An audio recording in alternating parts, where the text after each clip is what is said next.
صوبہ سندھ کی تہذیب 5000 سال پرانی بتائی جاتی ہے۔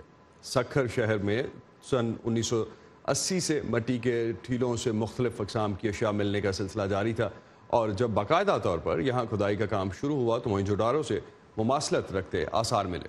یہاں کچھ ایسی اشیاء بھی ملی ہیں جو پہلے کسی آثار قدیمہ میں نہیں ملی تھیں، مگر اب لاکھنجو ڈورو نامی اس جگہ پر قبضہ ہو جانے کے بعد کھدائی کے تمام نشانات کو مٹا دیا گیا ہے۔ سکھر سے کرن مرزا کی رپورٹ۔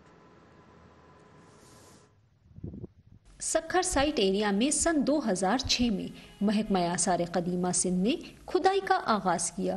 اس سے پہلے مقامی باشندے کئی مرتبہ یہاں سے نوادرات ملنے کی خبر دے چکے تھے۔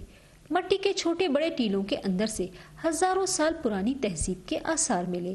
ان میں پکی مٹی سے بنائے گئے کمرے، انسانی کھوپڑی، مٹی سے بنے گلدان، ہاتھی دانت سے بنی مہر، مٹی کے کھلونے، زیورات اور ٹی شیپ پر اشکال شامل ہیں۔ ان میں سے کئی نوادرات اب شاہ عبداللطیف یونیورسٹی کے میوزیم میں موجود ہیں۔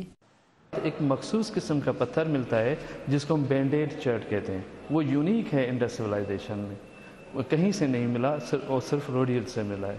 اگر ہم نیچے کی کھدائی کریں تو شاید ہمیں کچھ ایسے شواہدات ملیں جسے ہم کہہ سکیں کہ یہ موہنجو داڑو سے پرانی سیٹلمنٹ ہے۔ چند سال قبل لاکھنجو دڑو پر کچھ بااثر افراد نے قبضہ کر لیا اور یہاں ملنے والے آثار کو ایک بار پھر منو مٹی تلے دبا دیا گیا۔ سکھر کی انتظامیہ کا کہنا ہے کہ وہ اپنی ذمہ داری سے غافل نہیں۔ ڈیفینیٹلی ہم ریموو کریں گے انکروچمنٹس کو، اور جو لوگ اس کوتاہی کے یا اس میں انوالومنٹ کے مرتکب پائے گئے ان کے خلاف ایکشن ہوگا قانون کے مطابق۔ لاکھنجو دڑو کو محفوظ کر کے آثار قدیمہ کے ماہرین، طالب علموں اور سیاحوں کے لیے یہ جگہ معلومات کا خزانہ بن سکتی تھی، لیکن اس وقت یہ صرف مٹی کا ایک ڈھیر ہے۔ بہت افسوس ہوا دل دیکھ کر، خون کے آنسو بہ رہا کہ یہ سیاحتی خزانہ تھا جسے ہمیں ڈیولپ کرنا چاہیے تھا، اس کو پریزرو کرنا چاہیے تھا۔ لاکھنجو دڑو کی زمین اگر قبضہ مافیا سے نہ چھڑائی گئی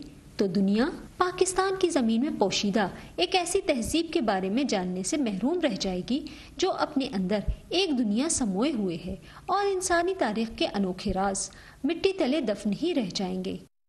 کرن Mirza, voice of America, Sukkur.